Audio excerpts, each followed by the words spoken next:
मुख्यमंत्री पद से इस्तीफा नहीं देंगी, राजभवन नहीं जाएंगी, जिस तरह से बीजेपी और इलेक्शन कमीशन ने पश्चिम बंगाल में किया, चुनाव हराया, क्या? देखिए, हमारे लोकतंत्र में संवैधानिक प्रक्रिया से हमें चलना पड़ता है। संविधान कहता है कि हर 5 वर्ष के बाद सरकार बदलती है। अगर आप जीतते हैं तो पुनः बनते हैं, हारते हैं तो कुर्सी छोड़ते हैं आप। तो ममता दीदी ने भावनाओं में बहकर ये बात कही है, क्योंकि उनका एक इमोशनल टच रहा है। 15 साल से लगातार वो जीत रही हैं, मुख्यमंत्री के रूप में काम किया, अब अचानक वो हारी हैं, तो एक होता है कि मैं नहीं जाऊंगी, मैं नहीं हटूंगी, लेकिन छोड़ना पड़ता है। दिल पे पत्थर रखकर कभी कभी समझौते करने पड़ते हैं, और हमें लगता है कि गवर्नर के पास वो शक्ति है कि जो वो नया मुख्यमंत्री चुन के देते हैं। एक प्रक्रिया है ये, तो हमें लगता है कि थोड़ा इंतजार के बाद आपको ये देखने मिलेगा कि ममता दीदी हटेंगी और नया कोई आएगा। ये तो एक प्रक्रिया है ना। अब तो हार जीत समाप्त हो चुकी है, अब बीजेपी जीत चुकी है, और हमें लगता है कि अब बीजेपी को पश्चिम बंगाल के विकास के लिए काम करना चाहिए। आपसी रंजिश छोड़ के, आपसी मनमुटाव छोड़ के, टीएमसी के वर्कर हों चाहे बीजेपी के वर्कर हों, दोनों को साथ में लेकर मुख्य धारा में आना होगा बीजेपी को। जो भी बीजेपी का नया मुख्यमंत्री बनेगा, हम उनसे यही चाहेंगे कि पश्चिम बंगाल जो पिछड़ गया है उसे आप मुख्य धारा में लाइए और उसे आगे बढ़ाने में एक भूमिका निभाइए। अब जब नया चुनाव आएगा, नई रणनीति बनेंगे, तब उस पर देखेंगे। क्योंकि अभी पश्चिम बंगाल में 2024 के लोकसभा चुनाव में 29 सीटें टीएमसी जीती थी। मतलब टीएमसी का वहां पर प्रभाव है। टीएमसी चाहे तो पुनः खड़ी हो सकती है। ममता दीदी चाहे तो 5 साल के बाद जब चुनाव होंगे 2031 में, तो पुनः वो बन सकती हैं। बस मेहनत करने की जरूरत है, कोशिश करने की जरूरत है, और ये छोटी छोटी बातों से मन दुखी करके काम नहीं चलेगा। ममता दीदी को इस्तीफा दे देना चाहिए, और नए जो भी मुख्यमंत्री आएंगे उनके साथ सहयोग करके राज्य को आगे बढ़ाने के लिए सोचना चाहिए। उद्धव ठाकरे ने भी बात की ममता बनर्जी से, इंडिया अलायंस का सपोर्ट है ममता बनर्जी को, और संजय राउत का कहना है कि ये प्रदर्शन विरोध करने का तरीका है जो रेजिग्नेशन नहीं दे रही है। अब मैं वही कह रहा हूँ कि देखिए, उद्धव ठाकरे साहब का और ममता दीदी का बहुत पुराना संबंध है, भाई बहन का रिश्ता है। वो जब भी मुंबई आती हैं तो मातोश्री आती हैं, या हमारे कोई नेता पश्चिम बंगाल जाते हैं तो उनसे मुलाकात करते हैं। हम ही लोग इंडिया गठबंधन की बैठक में सब एक दूसरे से बातचीत कर रहे थे। तो देखिए, हम यही कह रहे हैं कि हम भी चुनाव हारे हैं, आप भी चुनाव हारे हैं, ना आप मायूस होइए ना हम मायूस होंगे।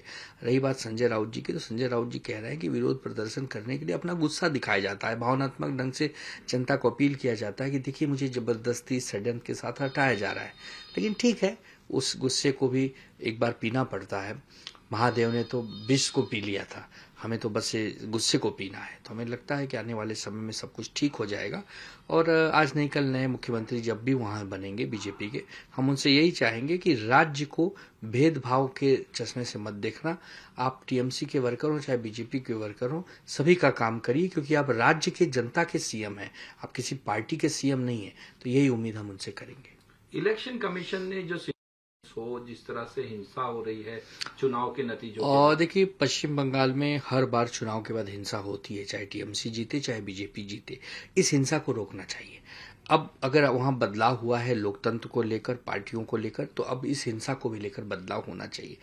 किसी को भी किसी की प्राण लेने का अधिकार नहीं है, कानून व्यवस्था बनाए रखना चाहिए। चूंकि वहां भी कोई सरकार नहीं है, अभी तक वहां ममता दीदी ही मुख्यमंत्री हैं, तो हम यही उनसे अपील करेंगे कि आप भी लोगों को समझाइए, और शुभेंदु अधिकारी जी से भी अपील करेंगे कि आप भी लोगों को समझाइए और वहां पर शांति बनी रहे।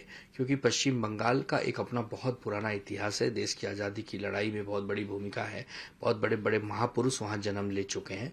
तो ऐसे राज्य को कोई बदनाम न करे, उसका इतिहास गलत प्रस्तुत न किया जाए।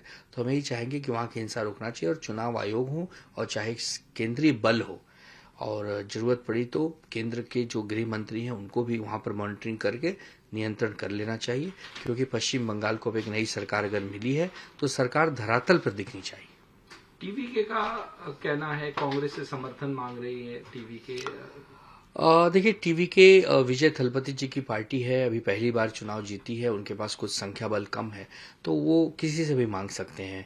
वो वहाँ पे 3 ही 4 बड़ी पार्टियां हैं, डीएमके है, एआईडीएमके है, बीजेपी है, कांग्रेस है और खुद टीवी के है। तो हमें लगता है कि इस विषय को जल्दी वहाँ सुलझा लिया जाएगा और एक आदर्श सरकार बनाने में विजय तलपति भूमिका निभाएंगे, ऐसी हम सबको उम्मीद है, क्योंकि टीवी पे और फिल्मों में तो बहुत बड़े लोकप्रिय है वो। अब जनता के बीच में किए गए वादों पर भी अगर वो खरे उतरते हैं तो सही मायने में जो उनका नाम विजय है वो विजय हासिल करते हुए दिखेंगे। रही बात कांग्रेस से, उनके पिताजी की पुरानी संबंध है, पुरानी नजदीकियां हैं, शायद हो सकता है कि कांग्रेस उनके साथ चली जाए। अब एक कांग्रेस का अंदरूनी मामला है, कांग्रेस क्या नहीं करती क्या करती है, बट हम यही चाहेंगे कि तमिलनाडु पूरे भारत में एक मजबूत राज्य बनकर उभरे, एक आर्थिक दृष्टि से आगे बढ़े, ऐसी हम उनको शुभकामना देते हैं। डीएमके कह रहा है कि कांग्रेस समर्थन कर रही है टीवीके को इस तरह से। अब देखिए, डीएमके और कांग्रेस महाविकास आघाड़ी की तरह है, वो पहले साथ में चुनाव लड़े, अब अलग अलग लड़ेंगे तो फिर थोड़ा सा मनमुटाव होता है, थोड़ा सा एक दूसरे के खिलाफ गुस्सा होता है। तो हमें लगता है कि डीएमके को और कांग्रेस को बातचीत कर बात कर लेनी चाहिए। अगर कांग्रेस के भरोसे वहाँ टीवीके की सरकार बनती है तो कम से कम एक अच्छी सरकार बनाने में भूमिका निभानी चाहिए। और बगल में ही केरल है जहाँ कांग्रेस की सरकार है, तो दो राज्य अगल बगल अगर अड़ोसी पड़ोसी मिलजुल कर रहते हैं तो अच्छी बात है। तो अब ये सब बैठकर इसका हल निकलेगा। जो कांग्रेस के बड़े बड़े पर्यवेक्षक हैं, खास करके केसी वेणुगोपाल हैं, और भी जो कांग्रेस के नेता हैं, शशि थरूर हैं, वो लोग आखिर तय करेंगे। बट हमें लगता है कि टीवीके को मदद करनी चाहिए, क्योंकि टीवीके अभी उभरता हुआ एक दल है, नौजवान है, उनके अंदर ऊर्जा है, वो तमिलनाडु के लिए कुछ करना चाहते हैं, उनको मदद